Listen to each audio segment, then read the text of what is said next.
No, amadísimos hermanos, domingo, día del Señor, pero hoy celebramos la fiesta de la dedicación de la Basílica de Letrán, que es la sede del Papa como obispo de Roma. Y aunque así no parezca, es la iglesia más importante de Roma, porque allí también la Basílica de Letrán vivió por mucho tiempo antes del Vaticano II, antes de la construcción del Vaticano, el Papa, que fue una donación del emperador romano en el siglo IV a la iglesia, y que dio paso a que marcara un nuevo inicio en la iglesia y fueran terminando la persecución en contra de la iglesia.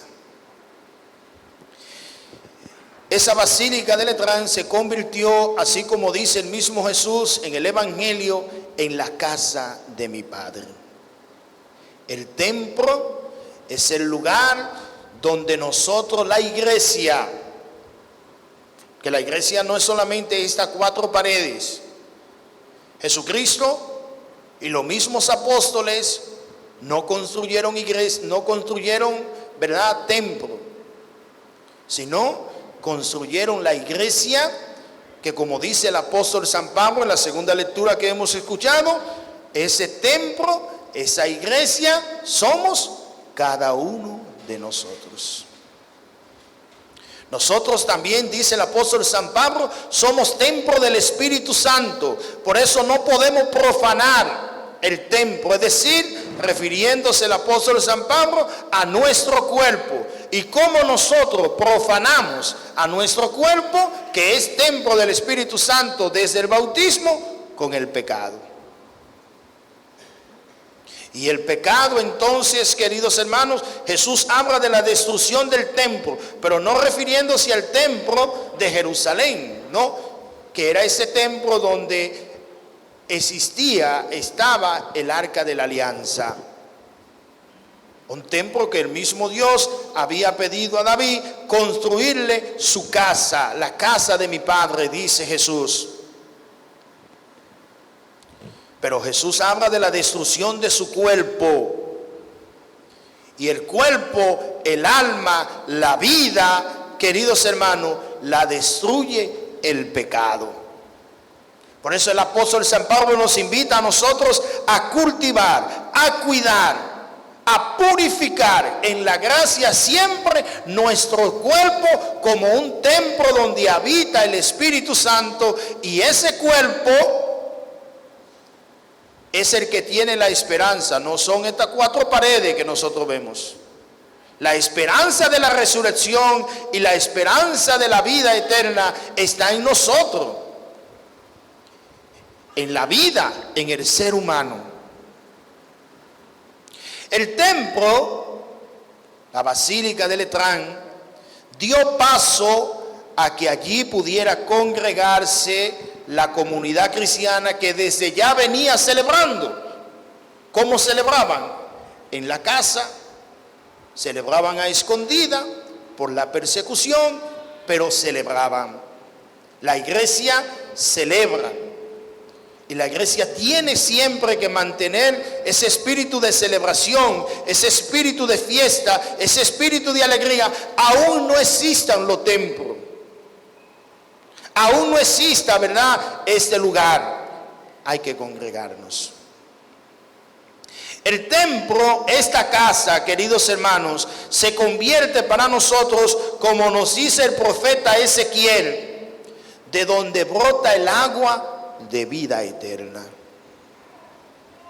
Esa agua de vida eterna que brota del templo son cada uno de los sacramentos. El sacramento del bautismo, donde nosotros renacemos por el agua y el Espíritu Santo a una vida nueva. El sacramento de la Eucaristía también, Jesús dice: destruyan este templo. El templo de Jesús fue destruido, fue subido a la cruz, es decir, su cuerpo, y fue traspasado por un costado. Y de ese costado salió sangre y agua, que es lo que nosotros celebramos en el templo de Dios, en la casa de Dios, en este lugar.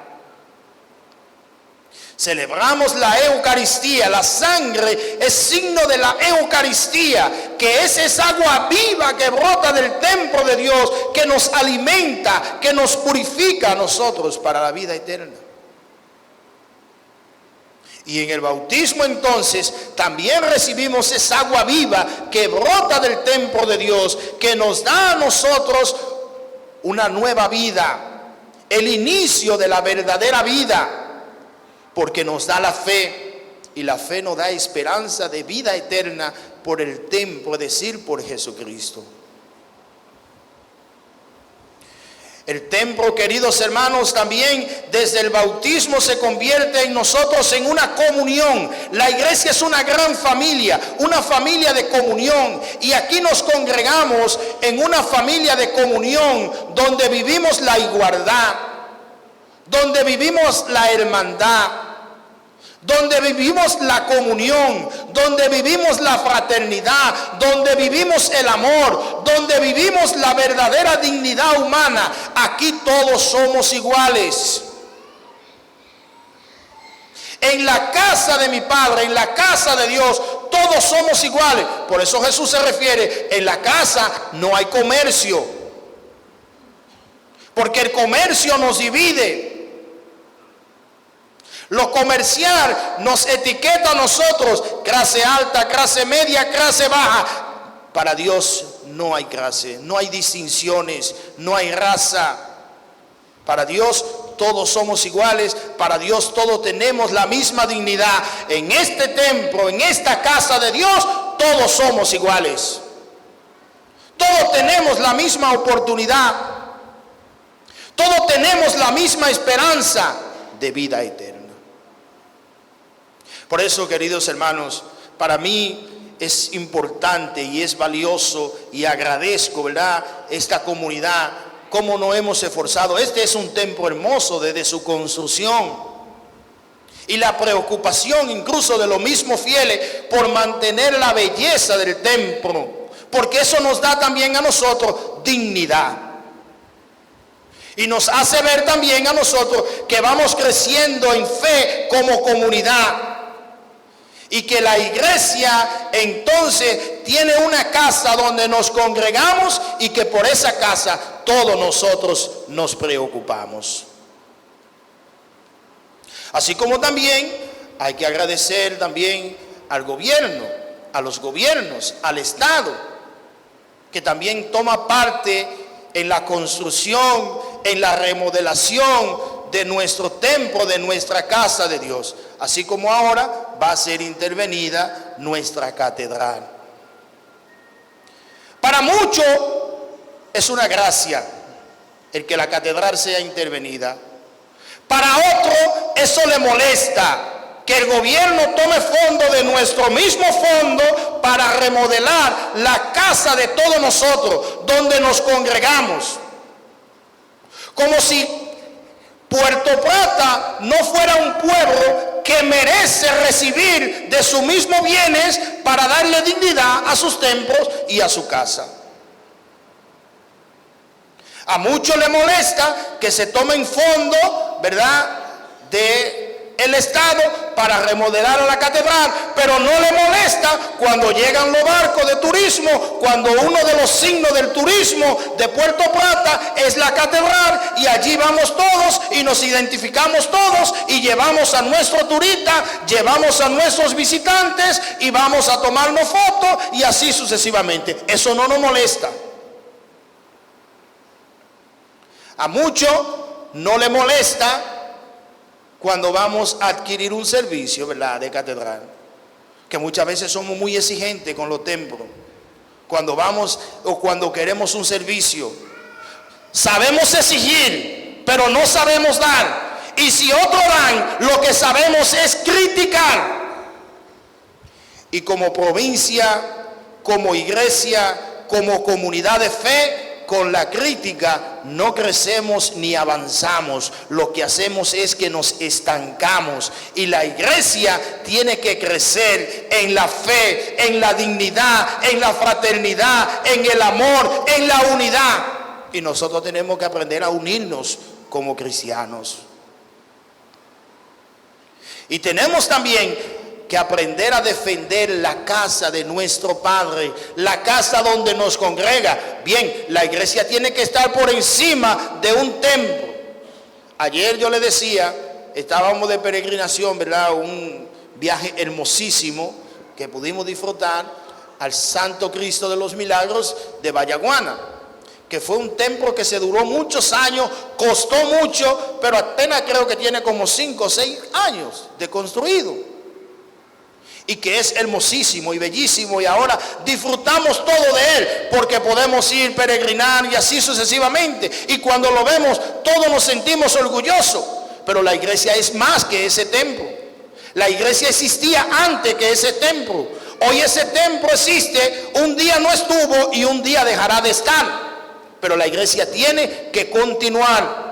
Que como dice el apóstol San Pablo, somos todos y cada uno de nosotros. Pero como iglesia también tenemos que luchar, tenemos que valorar, tenemos que buscar la dignidad de nuestro templo, para que cuando nos congreguemos, así todos podamos sentirnos felices, alegres, contentos, ¿no? Contentos. Hoy las personas llegan aquí, Osvaldo, él quería que apagaran el aire, pero se puso ahí mismito donde le da el aire, ahí mismo de una vez. Llegan, ¿verdad? Mejor pidiendo que bajen la temperatura del aire.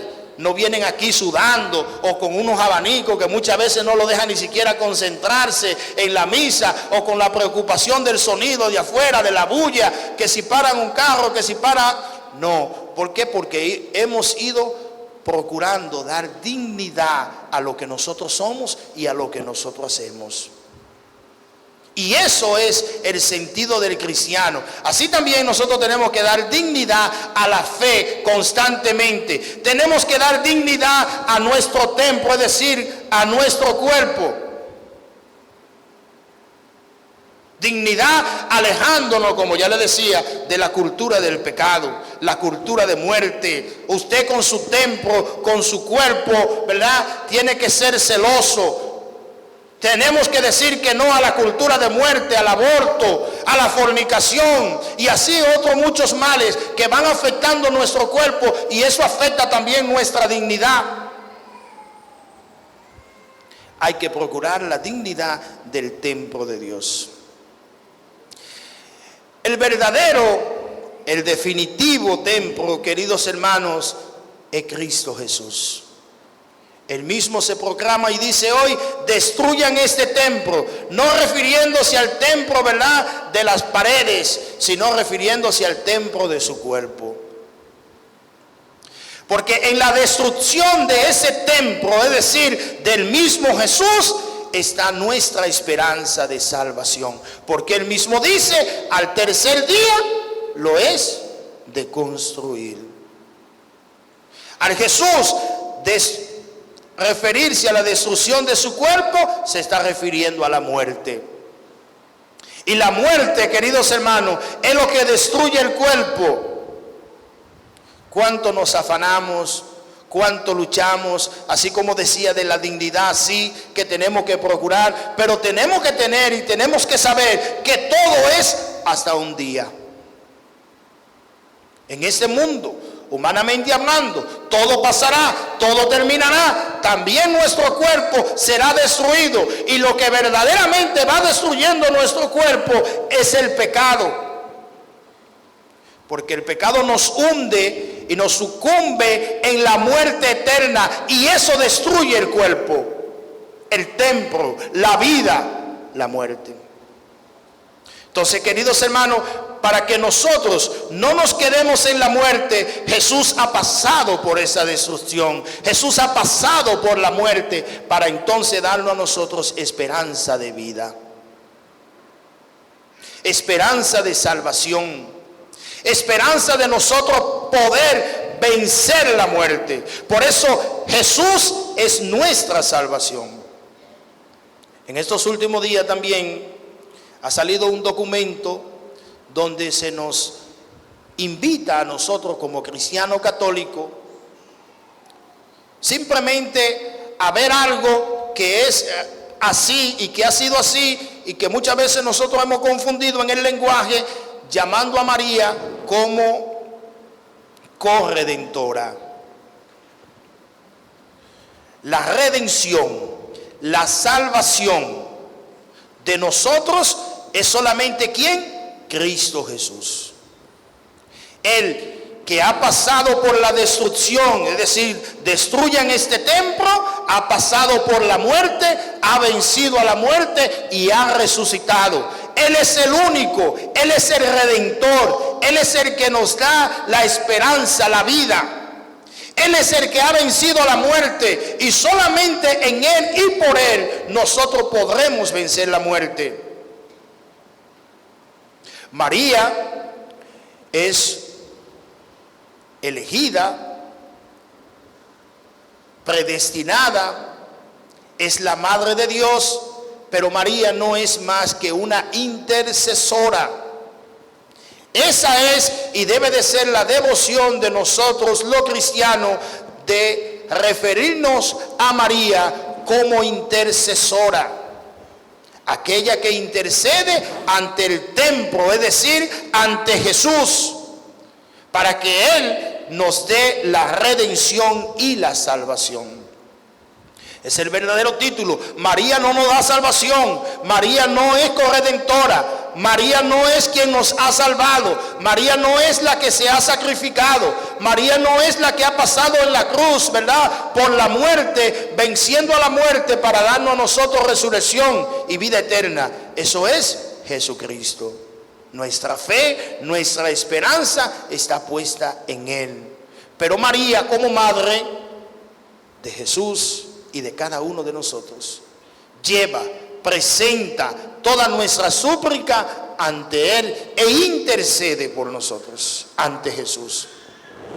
Jesús, queridos hermanos, que como templo, Él mismo dice, destruyan este templo, como templo de la iglesia, sigue actuando y está presente entre nosotros como cabeza invisible, es decir, como ese Cristo que ha pasado por la muerte, ha resucitado al tercer día y ha sido glorificado y llevado a la derecha del Padre. Esa es la cabeza invisible, aquel Jesús glorificado.